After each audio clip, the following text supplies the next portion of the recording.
If nagka-trade ka sa OKX, bibigyan ko kayo ng isang importanteng tip para makatipid kayo sa trading fees. Kung titignan nyo dito, gumastos ako ng $46 para lang magbayad ng trading fee. Pero dahil sa isang importanteng tip na ibibigay ko sa inyo, mapapansin mo, ang laki ng binagsak niya. Naging 11 na lang yung binabayaran kong trading fee. So, paano mo mababawasan yung trading fee mo? First is, wag mong gagamitin tong BBO. Okay? This is best by order, something like that, no?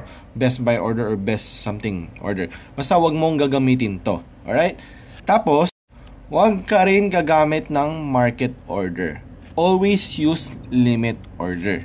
Dahil napansin ko, every time na gumagamit ka ng market order or yung BBO, malaki yung kinakalta sa trading fee sa'yo. While pag gumamit ka ng limit order, nakapag-set ka talaga ng specific price kung kailan ka bibili or magbebenta or mag-long or short, mas maliit yung trading fee na kinukuha sa'yo. And mas lalong mababawasan trading fee mo kung nakagamit ka ng referral code na merong trading discount. Whether it's 10%, 20%, or 25%, depende yan sa referral code na ginamit mo.